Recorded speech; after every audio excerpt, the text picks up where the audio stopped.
we are about to go live.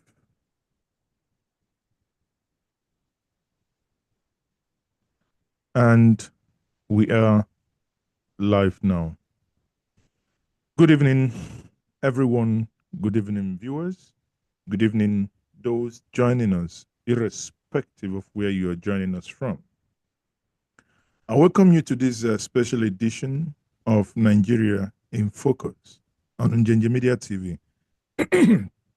I'm your host, Mazi Ezoke.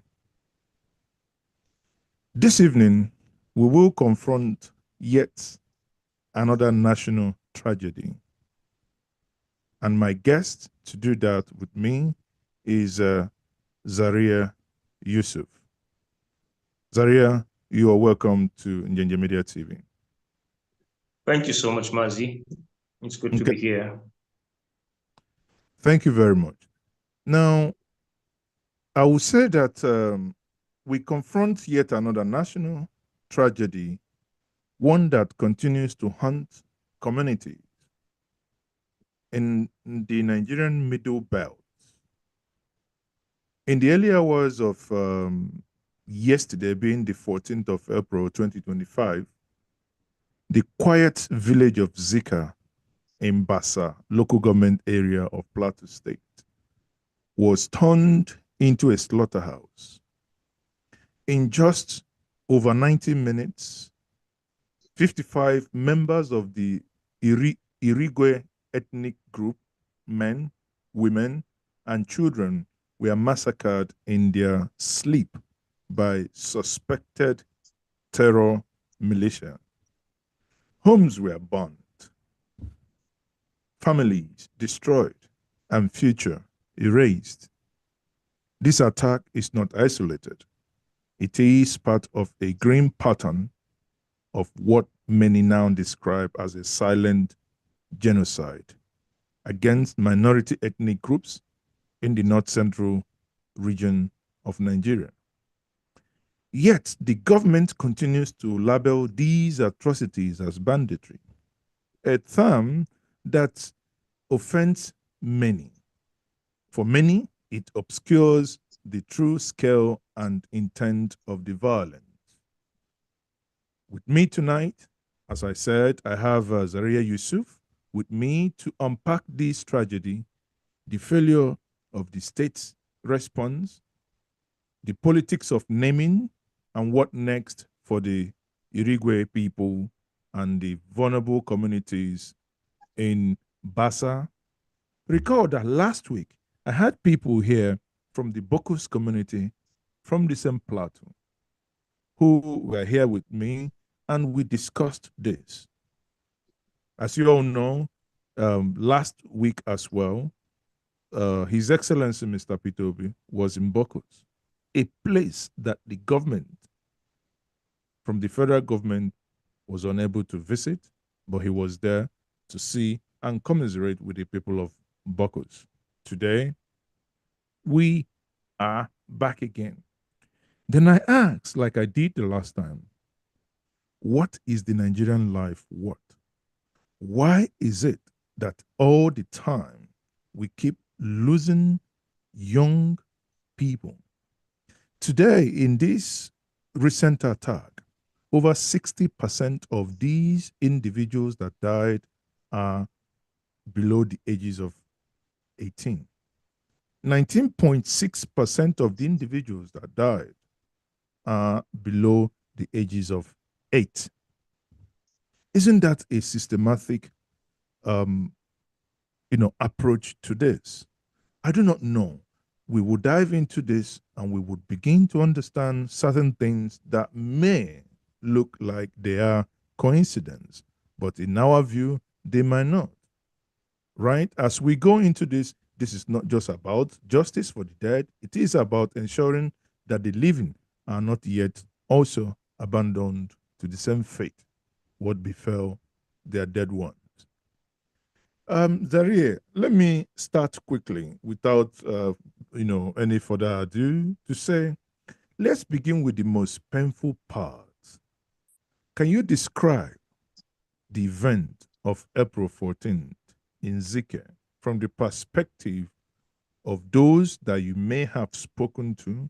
I mean, this is within your region, because until early hours of today, it appeared initially that this somewhat from the authorities that they wanted to sweep this under the carpet, because we started hearing about 11 people, some even say 15 individuals died, until we start getting the names of those that died, and the death roll rose to 51. Your take?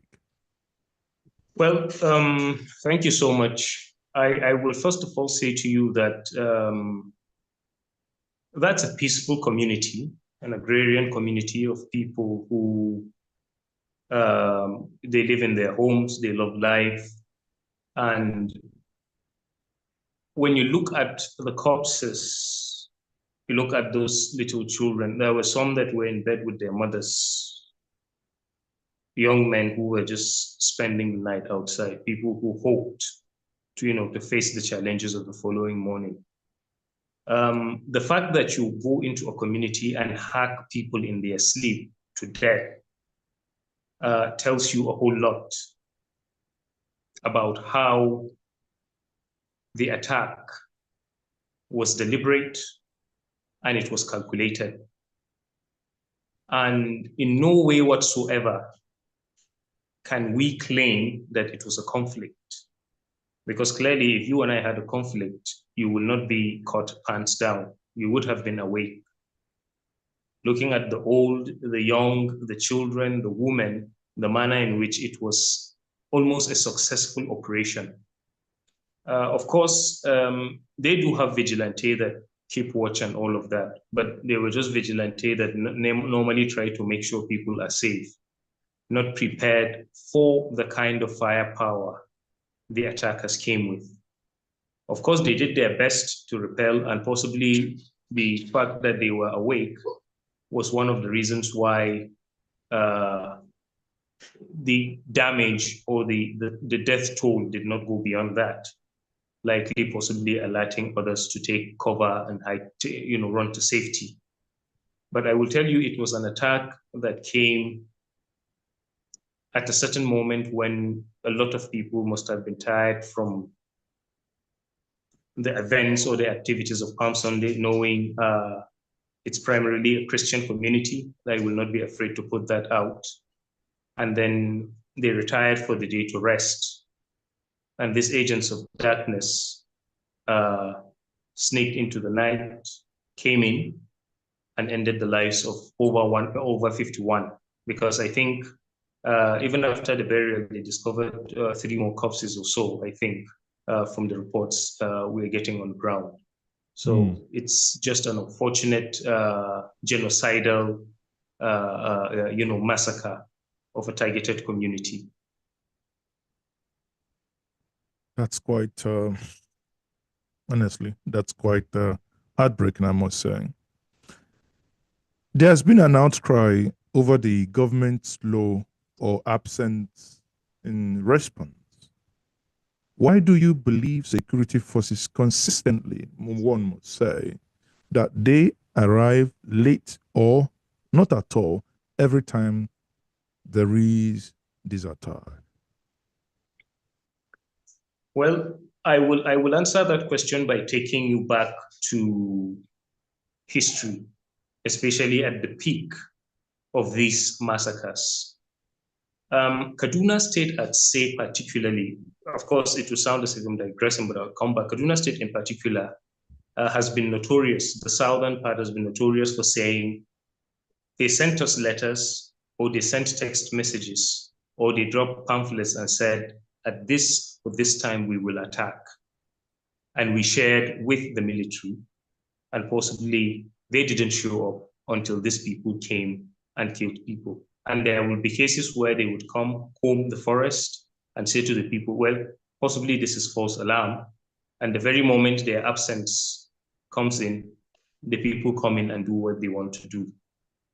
So best as I could answer that question, I will tell you that as an individual, I strongly believe there are compromises within the ranks of the military.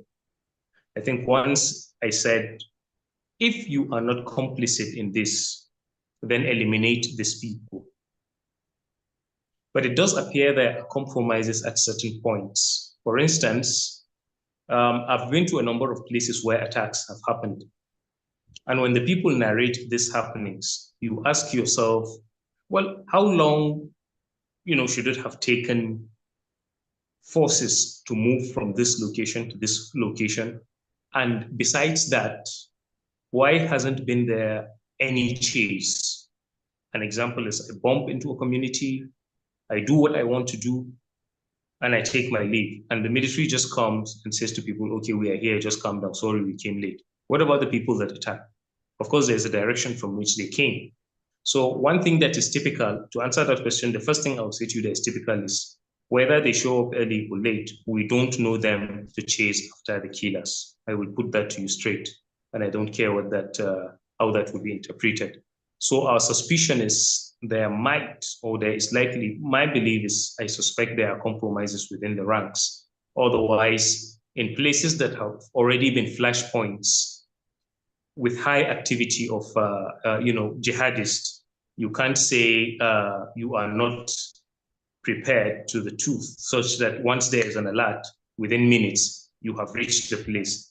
And while we can't claim that you will completely stop the attack, but we should see you decimating or eliminating some of the attackers, or at least going after them with some measure of success. Okay. I did receive a press release from the Irigwe youths, the community that where these latest attack happened. Is it Irigwe or Irigwe? Right? I think it's called Irigwe. Irigwe. Okay, so Irigwe. the R is yes, silent. Just like you're trying to say Igwe, but you put R Igwe. before that. Okay. Yeah. Igwe, okay. Yeah. So in that Igwe, community, the youth movement, they described this recent attack as genocide. Now, that's right. You understanding the definition of genocide, what specific evidence are there to support the claim beyond the scale of this massacre that this is real genocide? First of all, I would say to you, the plateau is not completely new to violence. There was a manner in which the violence took place, which nobody had ever described as genocidal.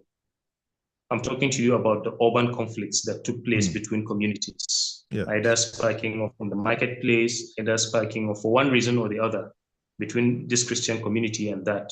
And to a large extent, you could be able to point your finger, okay, from this community, people mobilized themselves and burnt cars here and burnt cars, and then from this community, they blocked the roads here and did this. But then that suddenly went silent and something else was given birth to. Now, if things like that have been happening, in Kaduna State too, there were such happenings. Benue was not known to have such urban kind of conflicts at all. But something came up and it became uniform. Benue, Plateau, Southern Kaduna, and all of that. Now, what do these regions share in common? Basically, a predominant population of Christians. Then why should anybody suspect or think that it is genocidal, these killings? The simple reason is because for over a decade, I'm talking to you about this kinds of calculated attack where you wake up in a community with scores of dead people and you don't even know who did it, quote unquote. It is one particular group that suffers the consequences. And much as we try to douse tension, but we can't deceive ourselves, it is the Christians that have always buried in mass. So I can assure you that in these regions, you can't point out a community, especially over the past decade, where you would say this is a Muslim community and there was an attack primarily wiping up 100 or 200 or 400 of them, and then there is nobody to arrest for that. Why they are calling it a genocide is because it is targeted strictly on Christian populations in the Middle Belt. It has been on like that for over a decade.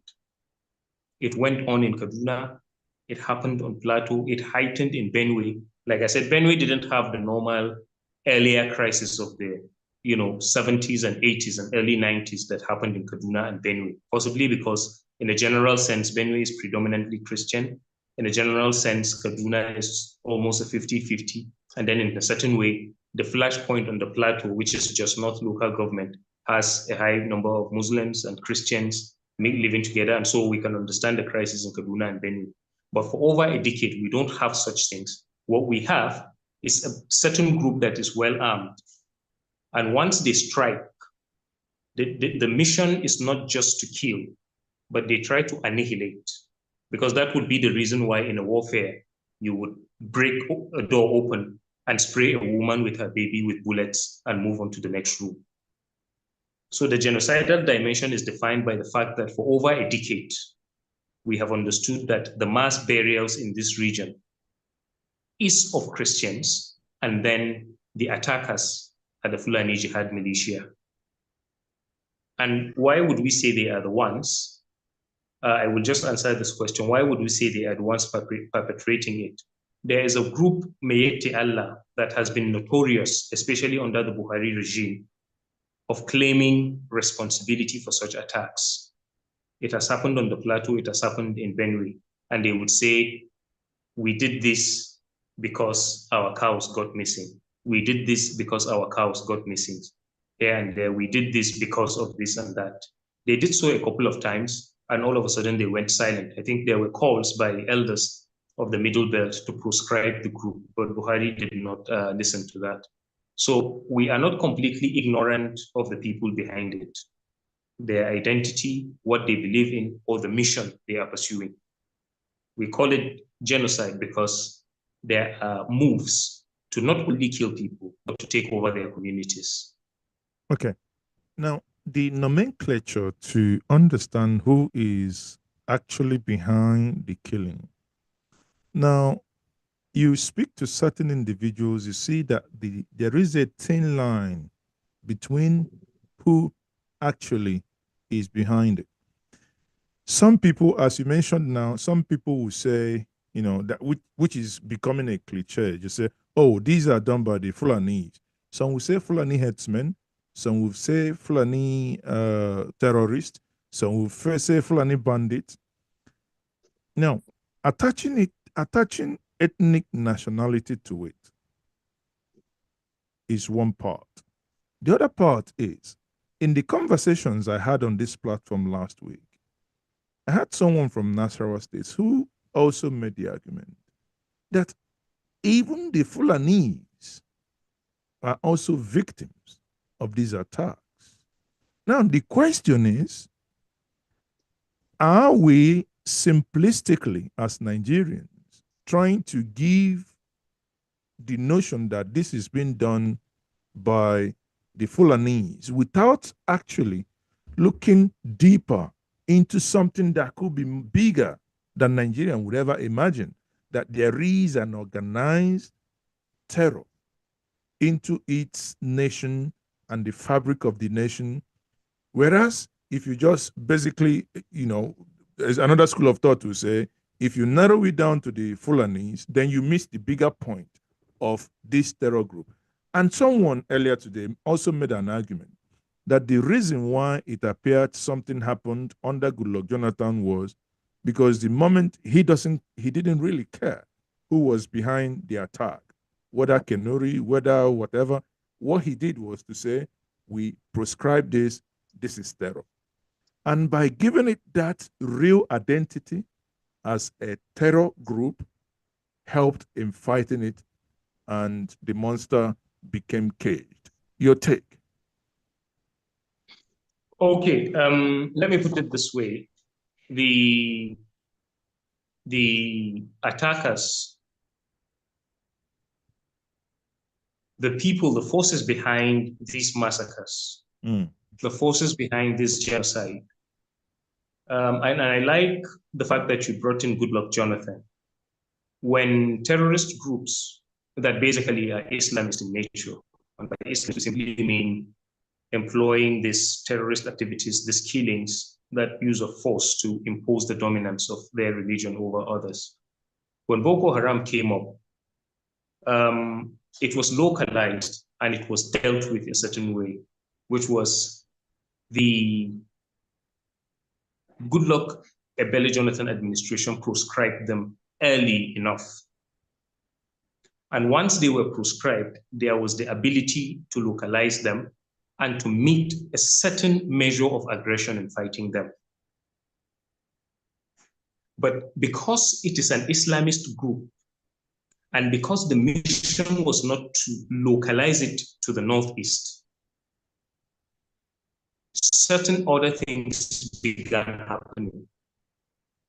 Now, you may have heard of a story of there was a young man from Plateau that was going back to school.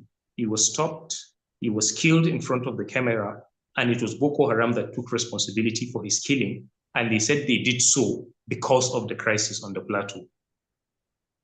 Now, I'm trying to mention that so that you understand how they are connected.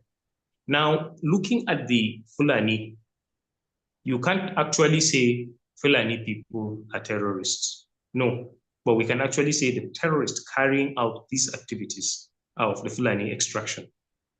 And if they are not, there is this explanation I have to make to you. The pastoral lifestyle of the Fulani people has been adopted by the government, which I hope the government will lay off with utmost immediacy, talking about giving some official recognition to cattle routes so you can carry your cows, you can drive them through different communities, settle somewhere, and all of that. That lifestyle, that herdsman lifestyle, became adopted by these jihadists. What is basically happening now is an Islamist invasion. But in my understanding is if it spreads as jihad, if it spreads as Islamists, it could still carry the prescription that Boko Haram, ISWAP, and Lakurawa carried. So in my thinking, the clever sponsors or patrons of these massacres decided to suppress any narrative that gives it that kind of coloration of Boko Haram. So you begin to hear stories as bandits, you begin to hear stories as unknown gunmen, you begin to hear stories as armed herdsmen and all of that.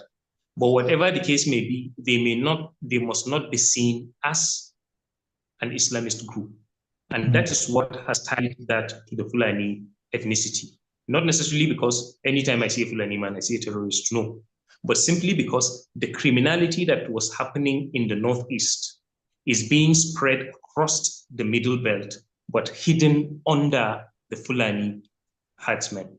In other words, when these groups attack, they kill, they rape, they do whatever it was Boko Haram was doing.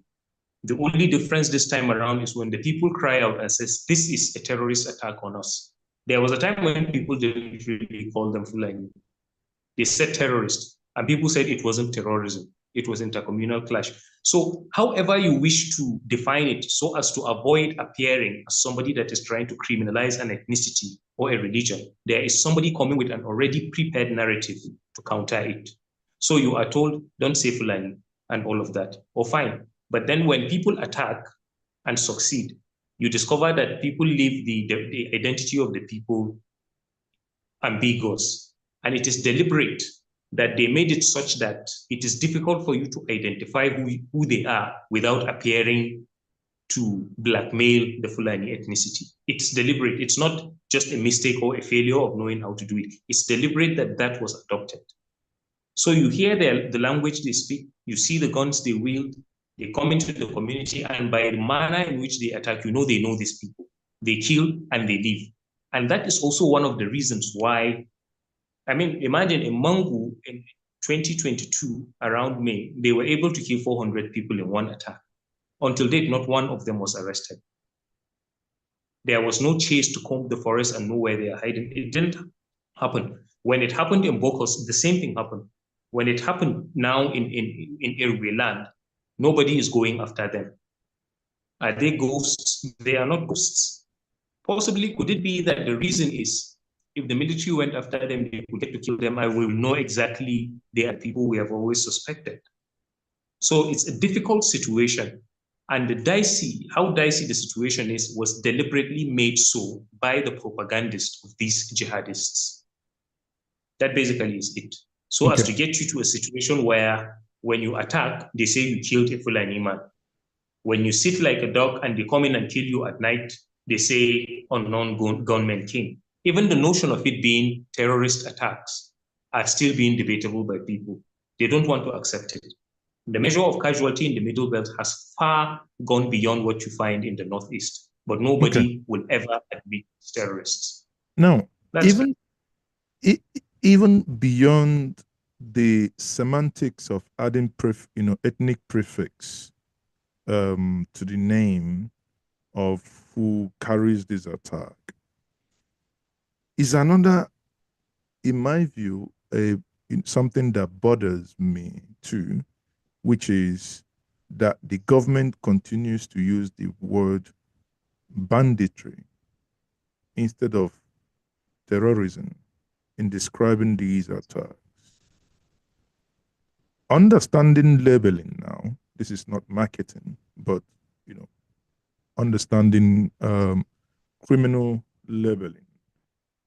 Do you think the government clearly understands what they are doing by interchanging terrorism with banditry as regards to these crimes that are being committed? Yes, I do believe that either the government in an official sense or certain key figures strategically placed within the government, they do so on purpose. If you cannot define a man as a terrorist, like I said, there is a measure of aggression, whether lawfully or otherwise, you cannot meet against him. And that is the reason why you would realize that, especially northern governors, there is this renewed commitment they call it, repentant bandits and all of that. In other words, they reintegrate them, they de-radicalize them in according to what they say, and then they reintegrate them into the community, placing them on stipends and all of that, which I will term as retirement benefits for terrorists. But it is easier for government to interface with them and do all of these things and drag them into the society once they refer to them as bandits, because the notion of banditry would simply make them just maybe some form of armed robbers and all of that. So you can't deal with them as terrorists. And painfully as it is to say, I can't refuse to admit that my belief in the deliberate labeling of terrorists as mere bandits and kidnappers, it is not unconnected with the religious affiliation they share with especially the power brokers in northern Nigeria, because it will only be in the north where you find people who can go slaughter people, rape women, sack communities, wield very expensive and sophisticated weapons that they even beat and kill our military with, and yet we still call them bandits. It is deliberate that this nomenclature is used. Like I said, you can't deal with them under the name of Boko Haram and ISWAP, even though they are an extension of the same ideology.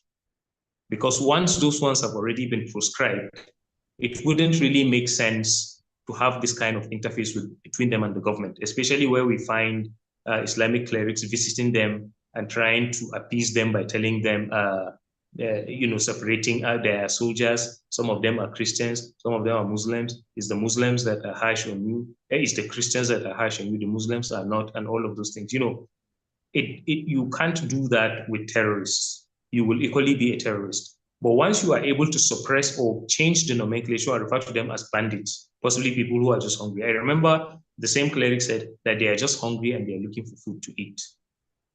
I mean, I don't know what food you need to eat by raping women. I don't know what food you are looking for by slaughtering children. I don't know what food you are looking for by shooting down a military They are looking aircraft. for food. Do they eat human beings, or, I mean, are they cannibals? I don't know. So at least these groups have demonstrated the ability, like the ones in Kaduna, they have brought down a jet fighter of the military at some point. So I don't know which hungry person will not buy food, but will have sophisticated weapons. Even in the conventional warfare, a conventional army will definitely be hailed if they shoot down aircraft. But they have demonstrated that they have tested the resolve of our military, even as far as going to the defense academy and abducting military officers. And yet we keep referring to them as bandits, kidnappers, kidnappers. So it is deliberate. And I will tell you that I stumbled into a video where an Islamic cleric was talking about a meeting he went, where some top security personnel of northern extraction gathered clerics and told them that they must sustain a narrative and a propaganda that these guys are not terrorists, but they are just people that have been aggrieved and they are just fighting for their rights. And they should encourage less of eliminating them and more of pardoning them and compensating them. Talking about narrative, I read earlier today on your Twitter handle where you called, I think, one or two accounts, and That's right. you accused them that they are trying to change the narrative as to what is happening in the Middle Belt. Can you elaborate on that tweet? Yes. A couple of days ago, there's an account that of Bello Gadenchi, the popular Bello. Of course, he is a darling of the people. He says a lot. He criticizes politicians and all of that. But something crafty he tried to do took my mind back to what happened under the 8 years of Buhari's regime, which was he was trying to spin a narrative that Christians cry that the killings target them simply because they want to appeal to the sympathy of Westerners and get funding from them. What that simply means is that the killings are not targeted at Christians. In other words, we can just say it's a mere coincidence that the killing in Bokos, where all it was Christians that were killed, was a coincidence.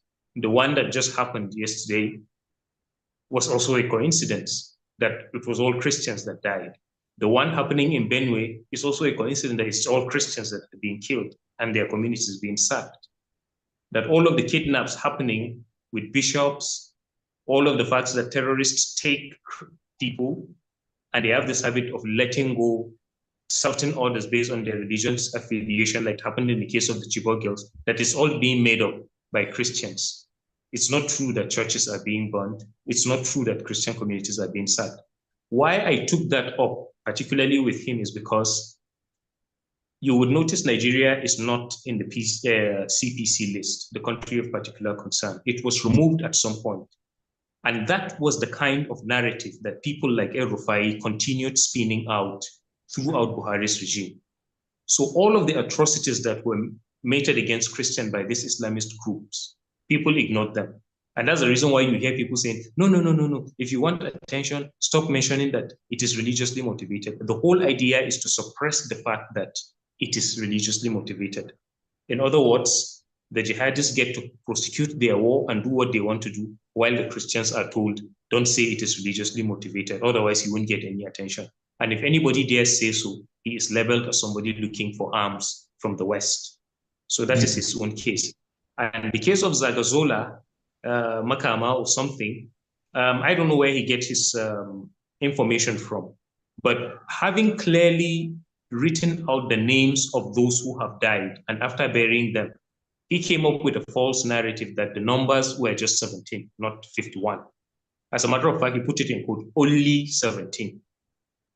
And it would have even made sense if he was just trying to lie, but he went ahead to claim that it was the community leaders that told him to dispel the story of 51 people killed, that there were only 17. When the community leaders just released the names of their dead, the people they just buried, he came out with the lie. So I refuse to see that as mere error. I see that as a calculated attempt at overshadowing the truth with their lies, which simply means by whatever means necessary, the massacre going on in Nigeria must never be seen as having any religious inclination. That basically is what they're trying to do. Okay. So now, let me, before we round up, let's talk about accountability. That's right. Has there ever been, I mean, in a minute or two, has there ever been a successful prosecution for any of the previous killings in Plateau State? If not, why do you think that is so? To the best of my knowledge, there has never, ever been. And as to why that is like that, I would even refer you to the governor of another state that is predominantly Muslim with regards to these terrorists. He said they caught some of them, and by some miracle, some powerful forces from Abuja requested that they be transferred there. And after a while, they were released. So what I want to say to you is what is being prosecuted against the Middle Belt is a calculated act of, genocide. It's a jihad. And it is not just being prosecuted at the local level. It is well staged, it is well planned. And once they run out of luck, there are forces that come in to either, for instance, like I told you, I said, it's not typical of Plateau to hear that there was an attack and then the military went into the forest to comb the forest and find out who they are. If anything like that has ever happened, then maybe I will be updated. So there is this clear evidence of we don't chase after them, and then nobody has been arrested. And if they are arrested, nobody says who they are, nobody knows where they are being tried, and nobody knows whether they are tried or we are just being appeased by that story. So no, nobody has ever been prosecuted to the best of my knowledge. Understanding technology, what a small drone that can fit into your palm could do in fighting this insurgency, talk less of armed drone or talk less of a fighter jet that could actually fish out these perpetrators, from the aerial view. Now, the government has called for peace. I mean, I would say they were calling for peace. I do not know whether that was done from France, but let's assume it was done from France or from Asurok. And the government have urged Governor Mutwang to resolve the communal tension. Now, keyword here, communal tension.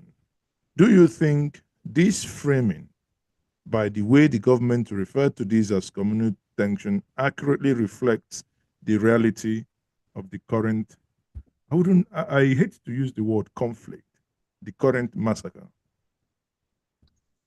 I thank you because you did mention the word France. You and I know quite well that one of the reasons why the Nigerian military took over government and sacked France was because of their complicity with the terrorist activities in Niger and how their activities have undermined the effort of the Nigerian military in fighting terrorism. So when we have a sitting government that will look at a clear case of genocide, a massacre, always one-sided. I told you for over a decade, it has been one-sided. Pick Plateau, Benue, or anywhere where they tell you there was an attack. Go and check who was killed for over a decade and refer to it as underlying communal clashes. It is very satanic and it is very diabolic. And likely, I may align my words with you and say it's likely coming from France because there is nobody in Asuruk that is not aware of what's going on in the Middle Belt. So it's deliberate. You will remember that the government has openly come out to deny a report presented by a reverend, a bishop, to the U.S. Congress about the persecution the church undergoes in the hands of Islamists. And he did say it rightly that the church faces annihilation in the hands of these people. Well, the government came out and denied it outrightly.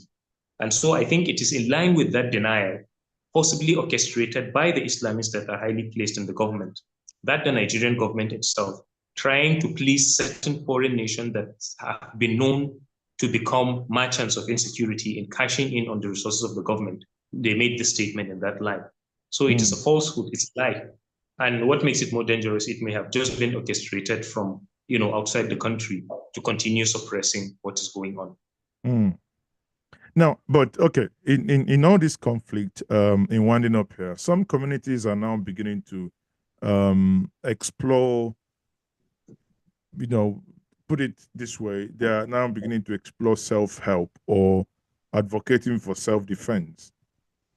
Is this necessary the next step given, or rather, isn't this actually, in your view, the next step in halting this madness in order to protect their lives?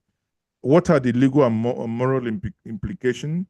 And there's been these accusations that, oh, whenever the people try to withstand any upcoming attack, whether be it by machete or hoe or by broom or shovel, by anything, even clubbers and sticks, that somewhat the security agencies end up, getting hold of it. In this case, as advised by DSS head, is self-defense maybe the only option left for the people? Yeah, and I think of recent, I will refer you to Edo State.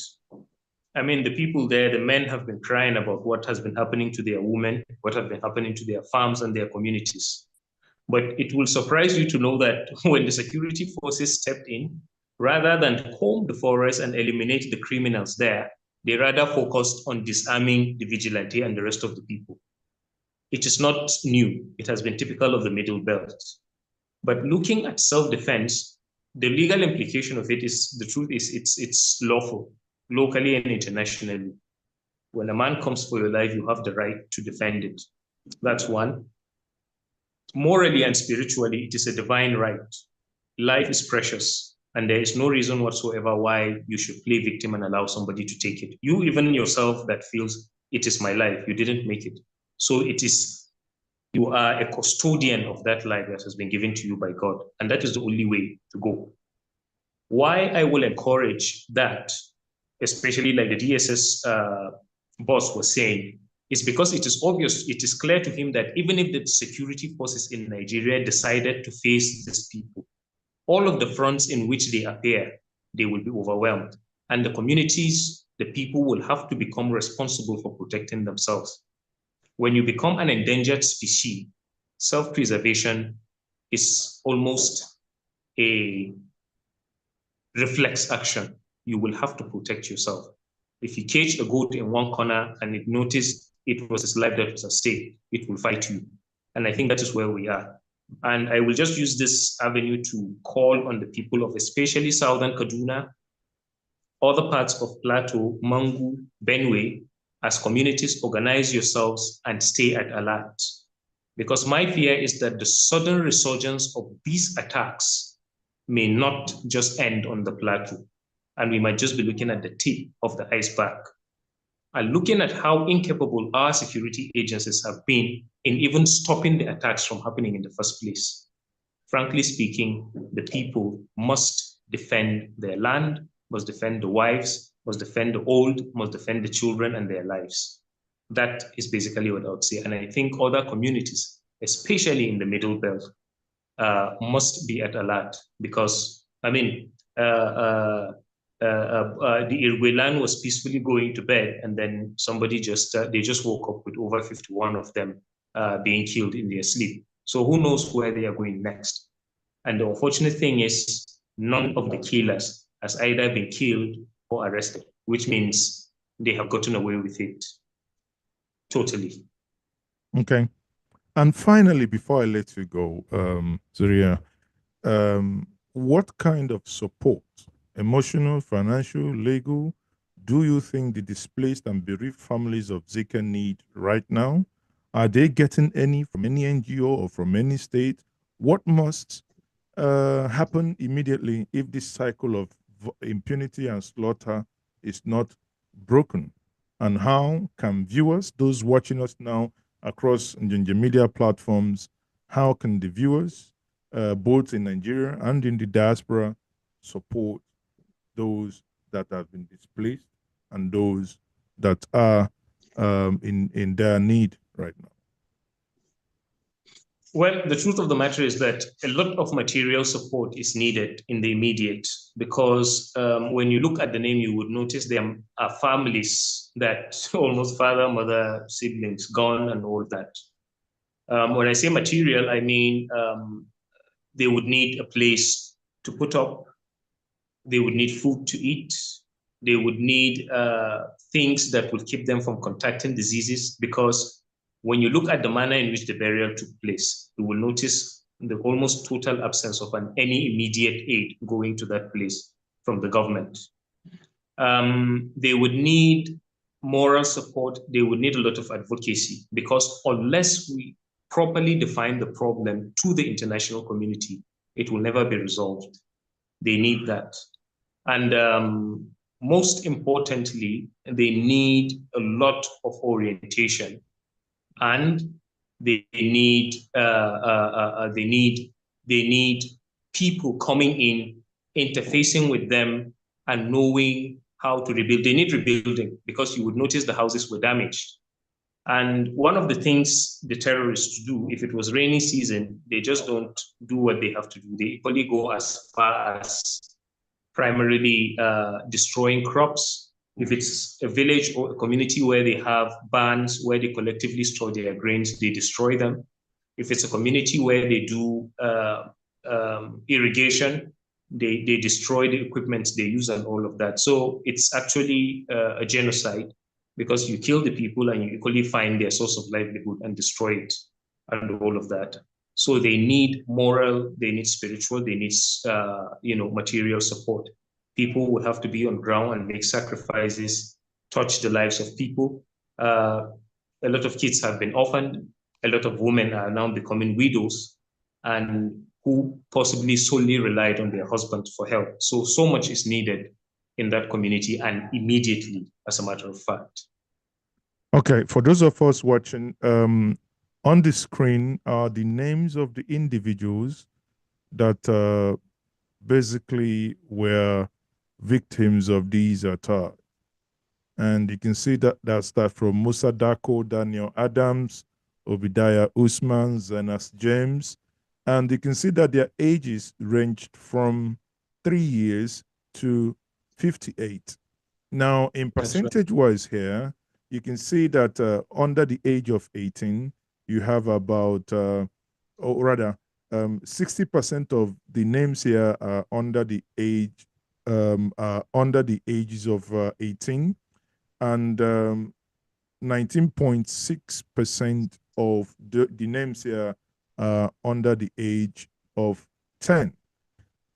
Looking at this, it is indeed terrible, and one must note.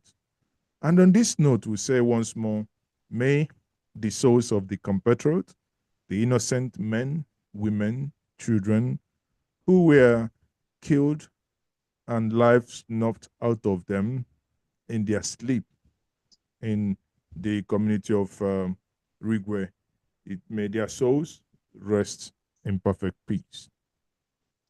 Amen. Once more, thank you very much, Yusuf. Thank you very much for joining me. It's been a pleasure having you here. Thank you very much. Thank you so much. Yeah. Then, viewers, as I said, thank you very much for being part of this. Tomorrow, I will be also, same time tomorrow, I'll be having some leaders from Bokus and also the community where the incident happened.